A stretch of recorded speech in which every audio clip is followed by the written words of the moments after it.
Gracias por invitarme, gracias por generar esta instancia, que me parece absolutamente pertinente.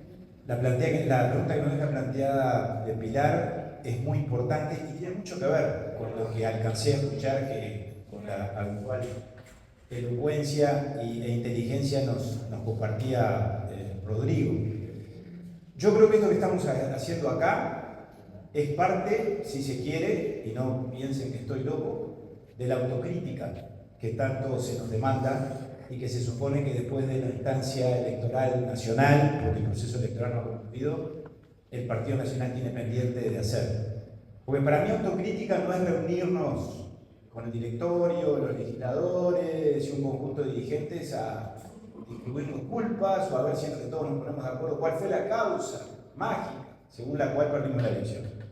Porque en primer lugar no nos vamos a poner de acuerdo nunca, en segundo lugar seguramente no hay una sola razón, y en tercer lugar seguramente hay razones profundas que van más allá de errores cometidos o de culpas padecidas, que creo que es un camino sin retorno e inconducente. Ese, repito, de empezarnos a pasarnos cuentas entre nosotros, creo que sería verdaderamente grave. Acá hay aspectos que tienen que ver con cuestiones profundas, con la cultura política y cívica de los uruguayos, que tenemos que sí, con mucha humildad, plantearnos de aquí por delante, en instancias que habrá que ir definiendo, más o menos formales o informales, por qué los uruguayos votaron como votaron, qué mensajes nos dejaron cuando se expidieron en el mes de octubre y en el mes de noviembre, sobre todo en función de una elección, además que fue, yo lo sostengo, yo creo que nosotros no perdimos por paliza, fue una elección muy reñida. Lo que confirma la elección de noviembre es que el país está dividido por mitades, porque fue 1 millón y tanto de votos para un lado y 1 millón de votos y tanto para el otro. Y una mitad, una vez más, fue un poco más grande que la otra,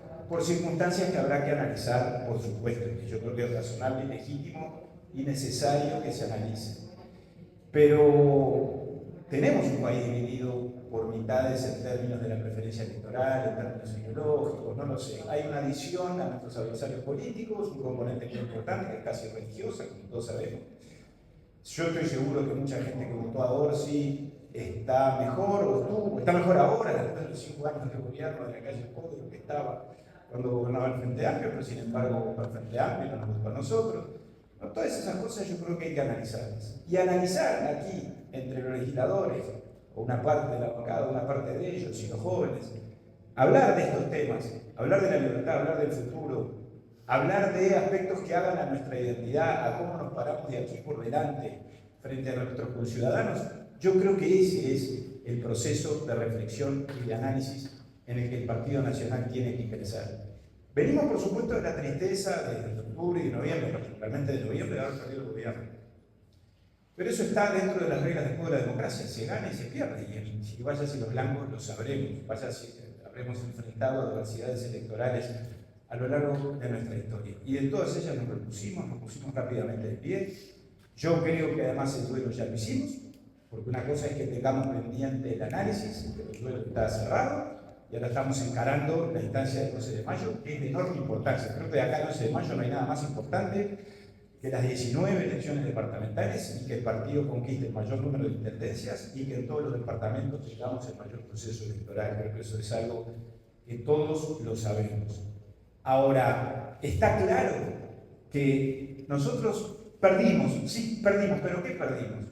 Perdimos el gobierno en sentido amplio. No, yo diría perdimos el gobierno en términos de la presidencia de la República, de la torre ejecutiva, que es muy importante, obviamente, ¿no? Los ministerios, el presidente de la República no es el que nosotros promovimos. Ese es el gobierno que perdimos. Pero el gobierno es mucho más amplio que eso. En una sociedad democrática, el poder, por suerte, está fragmentado, está dividido, no está concentrado en ningún lugar, ni siquiera en la presidencia de la República. Y el poder también, porque son parcelas de poder democrático, está en los 19 gobiernos departamentales. Y el poder está en el Parlamento. Los legisladores somos gobernantes, también los de la oposición, no solo los de la bancada de gobierno. Tenemos que asumir responsabilidades de gobierno. Nosotros en el rol de controlar, de representar, de legislar, por supuesto. Y desde luego que también el gobierno es lo que seguramente habrá de concretarse según se nos anuncia, que es la participación del partido, donde por derechos propios tenemos que estar, que es en la minoría de los entes autónomos, de los servicios descentralizados, de los organismos de contralor. Eso también es gobernar. Y lo que tenemos como primera responsabilidad todos que entender porque además, por supuesto, como se dice, empezamos a volver, pero para empezar a volver y transitar hacia la victoria del 2029, tenemos que hacer las cosas bien en el 25, en el 26 y en los tiempos sucesivos. Es que tenemos que fortalecer este instrumento, esta herramienta y este instrumento maravilloso que es el Partido Nacional. Y tenemos que hacerlo vibrar en todos esos ámbitos, en todas esas estructuras. Tenemos que hacerlo vibrar en el Parlamento, por supuesto, haciendo una oposición inteligente. Rodrigo hablaba del uso de las herramientas, es muy importante. En política hay dos desafíos siempre que van de la mano y que son esenciales, estando en el gobierno, en la oposición o en la posición que nos toque circunstancialmente ocupar, que son el manejo de los tiempos, la administración de los tiempos, porque no hay ni que demorarse ni precipitarse, como se dice habitualmente, y después la selección de los instrumentos.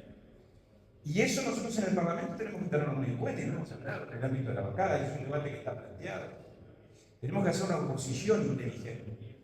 Oposición inteligente quiere decir decirle al gobierno todos sus errores, marcarle todos sus errores, denunciar todo lo que tengamos que denunciar, obviamente, pero después ser muy inteligentes a la hora de definir qué batallas políticas damos, qué instancias generamos, cuándo interpelamos a un ministro, cuándo promovemos una comisión investigadora, administrar y cuidar esas herramientas que son herramientas de poder político que la oposición tiene para hacerlas eficientes y para que por lo tanto redunden en la necesaria credibilidad que nosotros también tenemos que construir frente a la opinión pública, porque la credibilidad de todos los actores políticos y todos los partidos, nadie les salva de eso, estamos obligados a construirla, a cuidarla permanentemente, porque es muy difícil conquistarla, pero es muy fácil perderla, se pierde muy rápidamente. Aún el partido político más encumbrado, o dirigente político de mayor trayectoria, de un día para el otro puede pasar del prestigio a la desacreditación, como todos sabemos, y ejemplos sobran en la vida política del país. Entonces, yo creo que ahora lo que tenemos que hacer es ir por las intendencias, tenemos que procesar este análisis que yo decía que estamos procesando, tenemos que iniciar un camino de desarrollar una estrategia opositora que sea por lo tanto eficaz. Y creo que el escenario, yo tengo una visión optimista, en política uno está prácticamente obligado a ser optimista, como se dice siempre. Pero a pesar de que, por supuesto, todavía estamos con las secuelas del revolcón del mes de noviembre, que fue doloroso y fue terrible porque todos estábamos preparados para otra cosa y al final todos creíamos que ganábamos, ¿no? Y estábamos esperando el dato, hasta que el dato no aconteció. Pero sin embargo, yo lo que creo es que nosotros tenemos que empezar, y voy a la pregunta que acaba de plantear Pilar, a construir la alternativa. Mientras hacemos todo esto, tenemos que hacer una oposición a un gobierno que además va a ser muy malo. Yo les adelanto mi visión en cuanto a que este gobierno, advierto que va a ser un gobierno trabado por la cuestión. Trabado, complicado. Yo veo que el gobierno no tiene agenda, no veo que el gobierno tenga un plan. Fíjense ustedes que el gobierno lleva 20 días formalmente de ejercicio de poder, porque asumió el 1 de marzo, pero lleva 4 meses en su condición de gobierno electo. O sea que tiempo tuvo.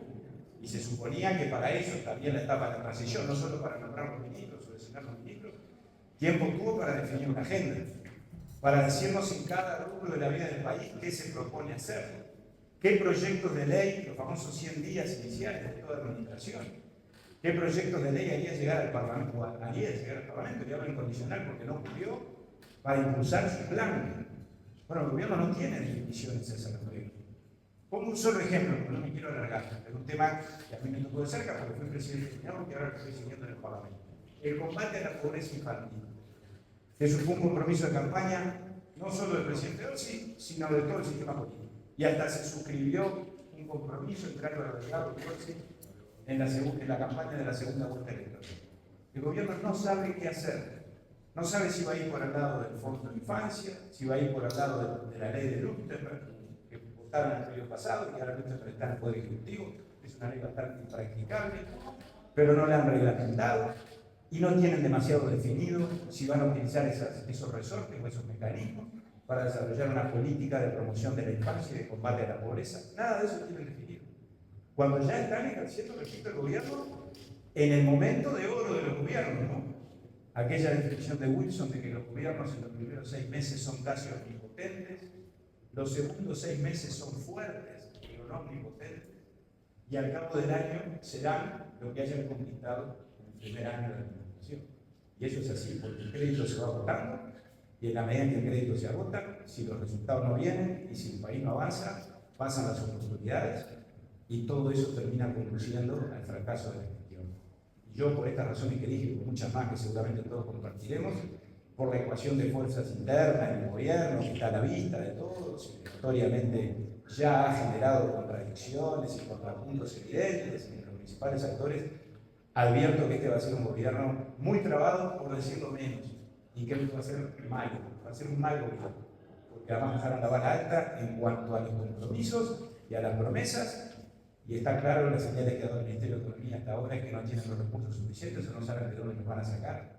Han llegado a hablar de 550, volviendo a lo de la primera infancia, 550 millones de dólares adicionales para la primera infancia. Pero Donald ya ha dicho que no los tiene, que tiene que ver qué hace, cómo hace para que el país crezca, para recaudar lo necesario, para después poder, por lo tanto, financiar las demandas sociales, las políticas sociales, las promesas de campaña. Así que por eso también tenemos que ser inteligentes, porque hay que esperar, como en el fútbol. Hay que atacar cuando hay que atacar, pero a veces hay que replegarse y esperar que ellos cometan los errores y nosotros, por lo tanto, salir a marcar las carencias. Y termino. Dejaba plantear, Pilar, la consulta de los valores o las referencias de la libertad y del futuro. Mientras hacemos todo esto, después de ganar el mayor número de intendencias que podamos, después de pararnos bien y organizarnos bien y desarrollar una estrategia inteligente en el Parlamento, desde la oposición, después de ocupar los espacios también con inteligencia en la minoría, de los organismos públicos, todo lo que dije antes, bueno, tenemos que empezar a construir la alternativa y también allí edificar una propuesta distinta de lo que al país le está aconteciendo y también ahí manejar los tiempos con inteligencia. Y los temas del futuro son esos, y el tema de la libertad, por supuesto, es el horizonte ordinador. Pero agrego algo.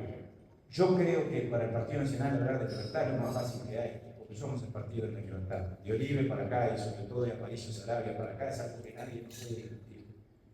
El gobierno de Pilar Calle Pou, con el concepto de la libertad responsable, estuvo atravesado por el concepto de la libertad.